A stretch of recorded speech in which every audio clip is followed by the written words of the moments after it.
Hello everyone, আসসালামু আলাইকুম। দেশ ও দেশের বাহির থেকে যেখান থেকে বসে আজকে আমার এই শিং মাছের ভিডিওটি উপভোগ করতেছেন, সকলকে জানাই আন্তরিক শুভেচ্ছা ও অভিনন্দন। তো সম্মানিত ভিউয়ার্স, আজকে যে মাছটি নিয়ে কথা বলবো তা হচ্ছে অরিজিনাল দেশি শিং মাছ চাষ পদ্ধতি নিয়ে। তো মাছ চাষি ভাইয়ারা, আপনারা যারা দেশি শিং মাছের পোনা চাষ করতে চান তারা চাইলে এই ভিডিওটি সম্পূর্ণ দেখেন।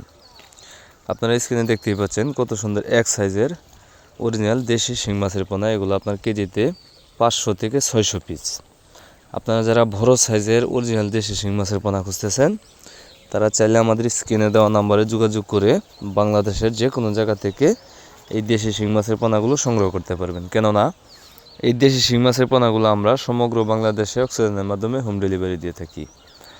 আপনারা এর থেকে ছোটো সাইজের পোনা যারা খুঁজতেছেন, যেরকম আপনার কেজিতে 1000, 1500, 2000, 3000 ওই সাইজের পোনা আপনারা আমাদের কাছ থেকে সংগ্রহ করতে পারবেন। এবং কি এই দেশি শিং মাছের পোনাগুলো আমরা আমাদের হ্যাচারি ইনব্রিডিং মুক্ত বাছাইকৃত বুট থেকে উৎপাদন করে থাকি। এই দেশি শিং মাছ চাষের ক্ষেত্রে আপনার সর্বোচ্চ 4 থেকে 5 মাস সময় লাগে। আপনি যদি 5 মাস এই দেশি শিং মাছের পোনা চাষ করেন, আপনি প্রতি কেজিতে 14টা থেকে 15টা পিস বানিয়ে বাজারে বিক্রি করতে পারবেন। আর এই দেশি শিং মাছের বাজার চাহিদা সবসময় থাকে এবং কি ভালো একটি মূল্যে এই দেশি শিং মাছের পোনাগুলো বিক্রি করা যায়।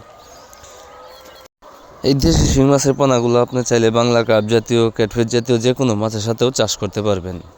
এগুলো এককভাবে যদি আপনি চাষ করেন, প্রতি শতাংশে 1000 থেকে 1200 পিস পর্যন্ত এই দেশি শিং মাছের পোনাগুলো চাষ করা যায়। আর যদি মিশ্রভাবে চাষ করতে চান, আপনি চাইলে যে কোনো মাছের সাথে প্রতি শতাংশে 400 থেকে 500 পিস অনায়াসে এই দেশি শিং মাছের পোনাগুলো চাষ করতে পারবেন। তাহলে অতিরিক্ত ঘন হবে না, এই দেশি শিং মাছের পোনাগুলো খুব দ্রুতই বড় হবে। আর খাদ্য হিসাবে আপনার সাধারণত চালের কুড়া, সরিষা দানার খোল বা গমের ভুসি আপনার দ্রুত বৃদ্ধি পাওয়ার জন্য বাজারে রেডিমেড ফিড খাবারও এই মাছগুলোকে খাওয়াতে পারেন।